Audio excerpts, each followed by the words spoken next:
का लेखा जोखा लिखा जा रहा है सत्संगत। क्यों लिखा जा रहा है? क्योंकि बड़े रिफाइन करके बड़े परिश्रम से ये मानव तन मिला है। हम इस तन में आए हैं सत्संगत जी। ये तन उत्तम तन माना गया है। यहाँ तक बताया गया है कि इस तन को पाने के लिए देवी देवता भी तरसते हैं। क्यों तरसते हैं सत्संगत जी? क्योंकि ये तन एक साधन है। इसी तन के माध्यम से हम अच्छे कर्म भी कर सकते हैं और बुरे कर्म भी कर सकते हैं। तो गुरु चाहता है कि हम अच्छे कर्म करें। जब हम अच्छे कर्म करेंगे सत्संगत जी, किसी को दुख नहीं देंगे, किसी माता पिता को दुख नहीं देंगे, किसी से लड़ाइयां नहीं करेंगे, प्रीति प्यार नम्रता का सौदा अपनाएंगे, अपने जीवन में ये सुंदर जेवरात पहन करके जब चलेंगे सत्संगत जी, तो आने वाला मौत भी हमें रास्ता दे देता है। सतगुरु ने कहा सत्संगत जी, यह तन विष की बेलरी गुरु अमृत की छान, शीश दिए यदि गुरु मिले तो भी सस्ता जान। तो ये मानव तन इसीलिए मिला है सत्संगत जी कि हम अपने जीवन में अपने पूर्ण गुरु की खोज करके और इस मानव तन को सार्थक करने की, निरर्थक नहीं जाने देंगे सत्संगत जी। नहीं तो निरर्थक चला जाएगा तो अब की पासा ना फिरे तो फिर 84 जा। हम ये मानव तन पाकर अब अच्छे कर्म नहीं कर पाएंगे तो फिर हम 84 में जाएंगे। बिल्ली मछली घोड़े क्या क्या चीज हमें बनना पड़ेगा सत्संगत जी, इसका भी कोई ठिकाना नहीं है।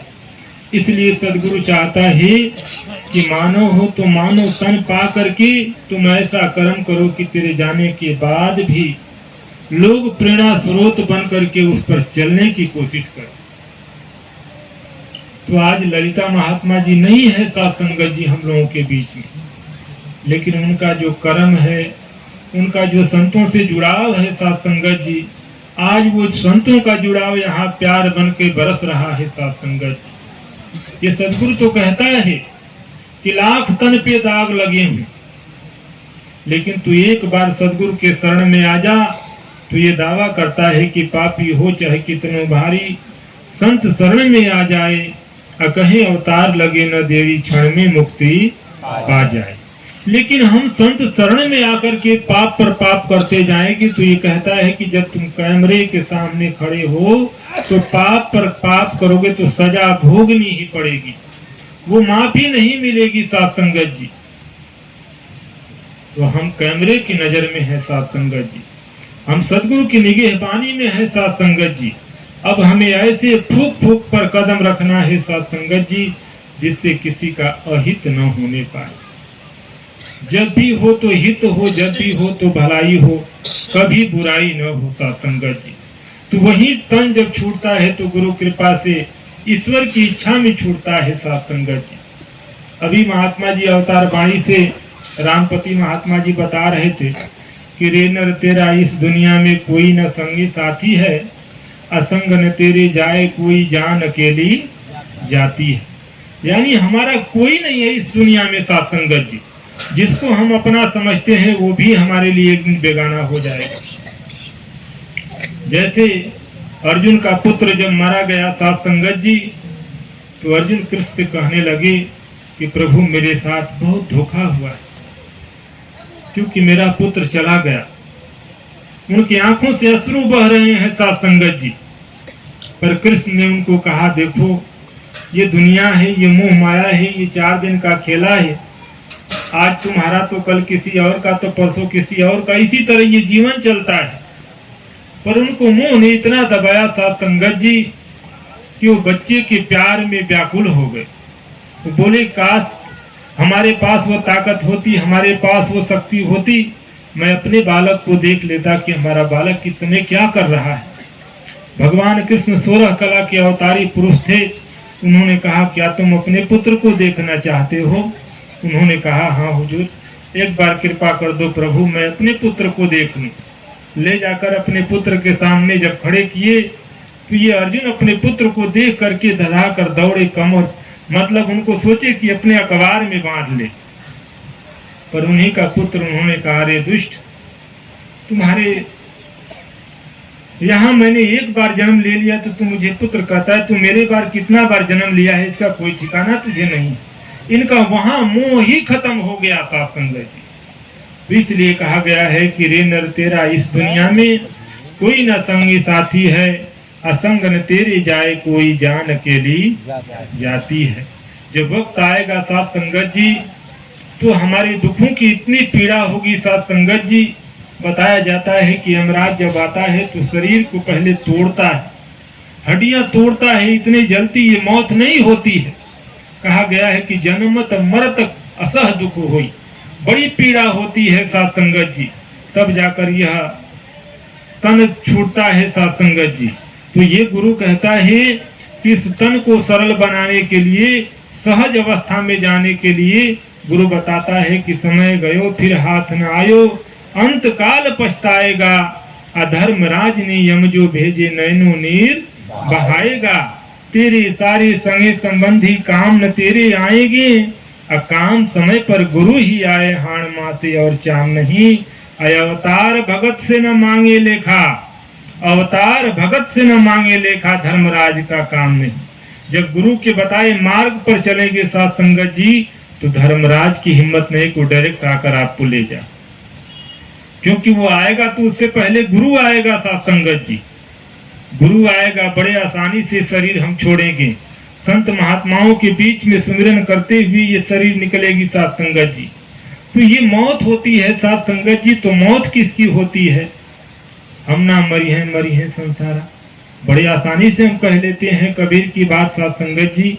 पर कबीर वो स्टेज पर पहुंचे थे तभी इस बात को बोले, लेकिन यहाँ गुरु ने हमें वो ज्ञान दिया साथ संगत जी कि हम मरने वाले नहीं है, क्योंकि 5 तत्व का यह पिंजरा है।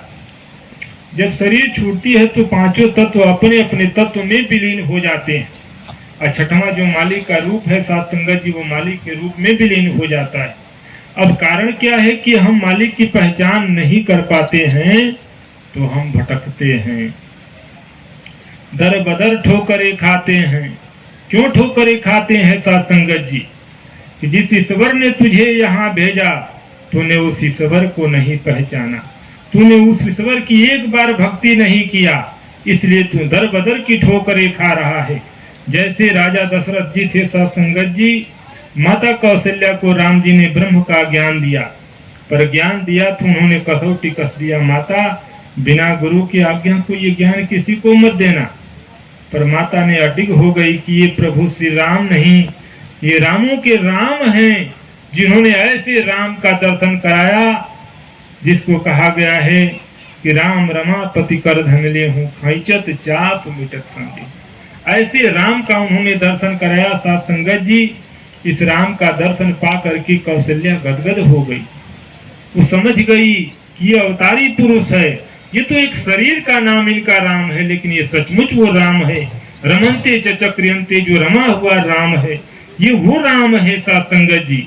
जब उनको ये ब्रह्म का ज्ञान मिला साथ संगत जी, भरोसा हो गया। फिर वहां साथ संगत जी दशरथ जी को ये ज्ञान प्राप्त नहीं हुआ। इसका परिणाम ये हुआ कि जब राम जी ने लंका पर चढ़ाई किया और रावण को मार करके साथ संगत जी जब विजयी हुए तो चारों तरफ जय जयकार होने लगा। जितने नर नारी, जितने देवी देवता हैं, सभी लोगों ने पुष्पों का हार, पुष्पहार करने लगे साथ संगत जी। पर दशरथ जी का पता नहीं लगा। राम जी ने देखा कारण क्या है, तो तन की जानो मन की जानो, जानो चित्त की चोरी, ये मालिक से काची पैबा जे करे हाथ में दो। ये तो स्वयं जानता है, पर ये समझ गया कि माता कौशल्या को मैंने ये ब्रह्म का ज्ञान दिया है, तू आवागमन से मुक्त हो गई है, लेकिन मैंने अपने पिता को ये ब्रह्म का ज्ञान नहीं मिला, तो अभी भी वो जो है देवलोक में उनका स्थान नहीं मिला है। वो अंतःकरण से जब ज्ञान दिए साथ संगत जी, तब जाकर पुष्प की वर्षा हुई। तो ज्ञान में ये ताकत है साथ संगत जी, ये ज्ञान में वो ताकत है कि इंसान कितना हूँ अभिमानी है, उसका अभिमान टूट जाता है। क्यों टूट जाता है?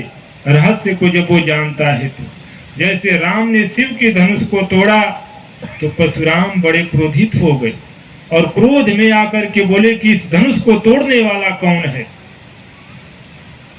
राम ने कहा, नाथ शंभु धन भंजनी हारा, हुई है कोई एक दास तुम्हारा। उन्होंने कहा, हे प्रभु, आपका कोई छोटा मोटा दास होगा जो इस धनुष को तोड़ दिया है।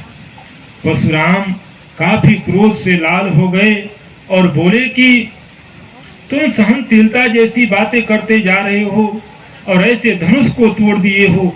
अब तुम इस धनुष को बड़े आसान समझते हो। राम ने कहा, बहुधन ही तोरी लड़काई कबहू न किन्ही रीस मुसान। उन्होंने कहा, जब मैं छोटे थे तो ऐसे बड़े धनुष तोड़ दिए, बहुत ऐसे धनुष तोड़ा, पर प्रभु आपने गुस्सा नहीं किया। तब तक बीच में वो लक्ष्मण ने कहा कि मैं जानता हूं कि तुम अपने पिता के कर्ज से मुक्त हो। जब ये बातें उनको पता चली, सात संगत जी तो और गुस्से से लाल हो गए, और गुस्से से लाल हो गए कि हम कहाँ की बात कर रहे हैं, ये कहाँ की बात कर रहा है। तो उन्होंने उस समय की बात कहा जिस समय सात संगत जी परशुराम की माता जो है, जगदम्ब ऋषि की स्त्री जो है, वो जाती थी तालाब में पानी लाने के लिए, डेली जाती थी। पर एक दिन हंसा और हंसी किलोल कर रहे थे। जगदम्ब ऋषि ने उन्हें मना किया कि आज उधर मत जाना, दिक्कत होगी, पर वो नहीं मानी। सात संगत जी जगदम्ब ऋषि की पत्नी उधर चली गई। जब चली गई तो उन्होंने अपने पुत्रों से कहा कि अपनी माँ की गर्दन को काट करके अलग कर दो, पर किसी ने ये काम नहीं किया। जब परशुराम आए तो परशुराम से कहा तो परशुराम सुनते ही माँ की गर्दन को काट दिया। तो जगदम्ब ऋषि ने कहा, बेटा, मैं तुम्हारे ऊपर अति प्रसन्न हूँ, तुम मुझसे वरदान मांगो। तो उन्होंने कहा, मेरी माँ जैसी थी वैसी हो जा। और सात संगत जी इसी बात को लक्ष्मण जी ने कहा तो क्रोध से लाल हो उठे।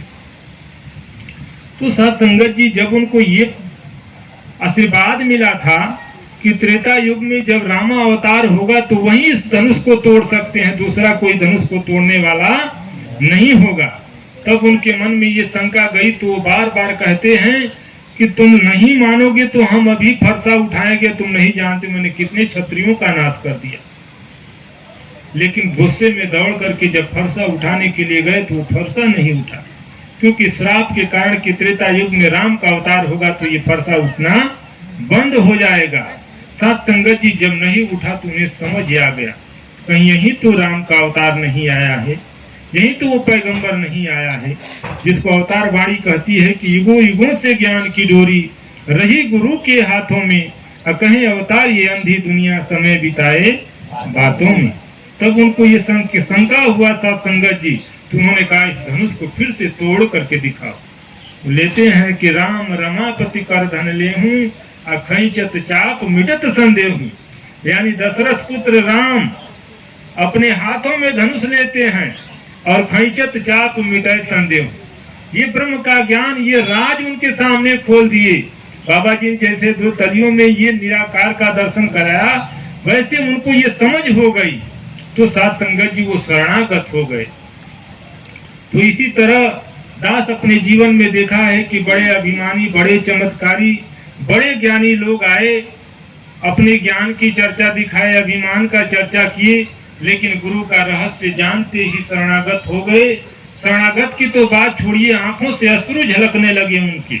ये दिव्य दरबार है सात संगत जी, ये अव्वल ज्ञान है गुरु का। तो कहा गया है कि जब जब गुरु आता है तो तारने के लिए आता है सात संगत जी, क्योंकि ये तारणहार है। पर तारेगा कैसे?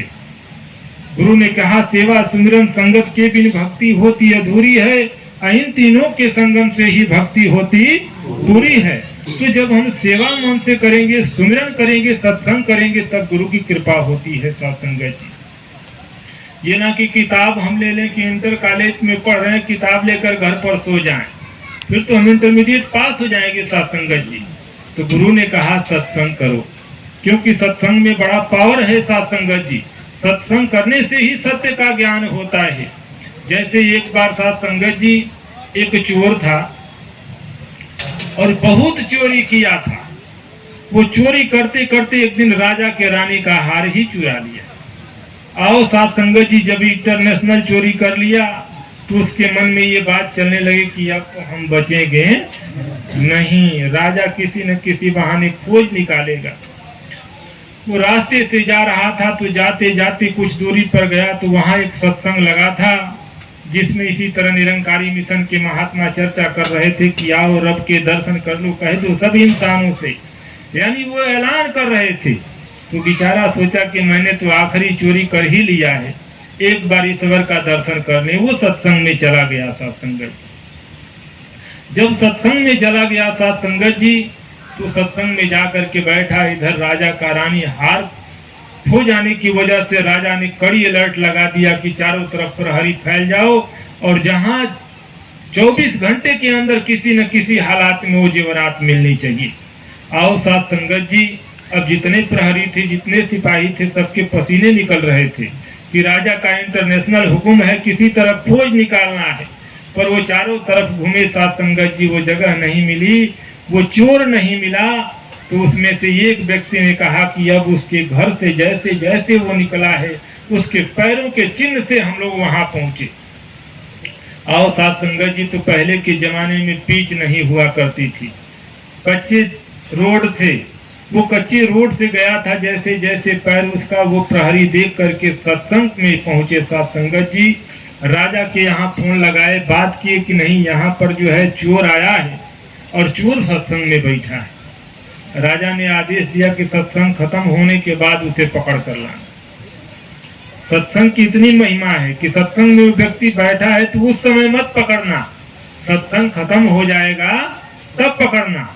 आओ साथ संगत जी, जब सत्संग खत्म हुआ तो फिर पैरों के निशान मिला करके और उसको पकड़ करके ले गए राजा के सामने। जब राजा के सामने ले गए साथ संगत जी, तो राजा ने कहा बताओ रानी का हार तूने चुराया है? उन्होंने कहा मैंने तो अपने जीवन में कभी चोरी नहीं किया। राजा बड़ा हैरत में हो गया, कहा तुम अभी बताओगे? वो लोहा गर्म करके उनके हाथों पर रखा, पर हाथ नहीं जले साथ संगत जी। जब हाथ नहीं जले तो राजा जो है घबरा गया और सारे प्रहरियों पर काफी गुस्सा कर लिया। बोला तुम लोग एक सज्जन व्यक्ति को पकड़ करके लाए हो सत्संग से उठा करके, अगर जो ये चोर होता तो इसके हाथ जरूर जलते, तुम सभी लोगों को मैं सस्पेंड करूंगा। जब ये बात उसने सुना साथ संगत जी तो सोचने लगा कि चोरी तो मैंने किया, हमारे वजह से ये बेचारे सब मारे जाएंगे, इनके बाल बच्चे मारे जाएंगे और फिर हमारा सत्संग करने से मतलब क्या निकला। वो जा करके बोला राजा साहब चोरी मैंने ही किया। राजा ने कहा मैं मानने के लिए तैयार नहीं। उन्होंने कहा नहीं चोरी मैंने ही किया, चलिए मैं हार रानी का दे देता हूँ। साथ संगत जी ले जा करके जिस रास्ते पर जिस फूटी पर वो टांगे थे उस फूटी से हार ला करके और राजा को दिए। प्रहरी तुरंत पकड़ लिए, कहा राजा साहब ये वास्तव में चोर है। राजा घबरा गया, कहा भाई ये बताओ मैंने तुझे लोहा गरमा करके तुम्हारे हाथ पर रखा, फिर क्यों नहीं जला? तो उन्होंने कहा ये सत्संग की महिमा है, ये घड़ी आधी घड़ी आधी में पुनियाद तुलसी संगत साधु से कटे कोट अपराध। तो सत्संग की इतनी महिमा है साथ संगत जी, जब हम सत्संग में बैठते हैं तो हमारे सारे पाप नष्ट हो जाते हैं साथ संगत जी। अवतार वाणी कहती है पापी हो चाहे कितनो भारी, संत शरण में आ जाए, कहे अवतार लगे न देरी, क्षण में मुक्ति पा जाए। इतिहास है साथ संगत जी, सदन कसाई, अंगुली माल डाकू, कौड़ा राक्षस, ये जितने लोग आए सत्संग में सबका तारन तार हुआ। तो ये तारन तार हुआ, तारने के लिए ये गुरु आता है साथ संगत जी। आज आया है साथ संगत जी, आकर के हम लोगों को ऐसे ब्रह्म का ज्ञान दिया जिस ब्रह्म का ज्ञान पाकर के ये रूह गदगद हो गई साथ संगत जी। ये मन विश्वास हो गया कि माता पिता बहन व भाई कोई न जिसका नाती है, निरंकार ही उस प्राणी का हरदम संगी साथी है। मृत्यु तुझको देख अकेला वार जब तुझ पे करती है, तो प्रीत प्रभु की समय पर आकर तेरी रक्षा करती है। जब भारी कठिनाई आके तुझको अति हैरान करे, तो ये निरंकार यह क्षण में आकर हर मुश्किल आसान करे। भांति भांति से कर लो पूजा, पर न प्रभु मंजूर करे, अकर पहचान यदि फिर सिमरो तो पाप करोड़ों दूर करे। इसलिए संतों ने कहा कि पुरनोर जिंदगी के सहर खो रहे हैं लोग, सूरज चढ़ा हुआ है मगर सो रहे हैं लोग।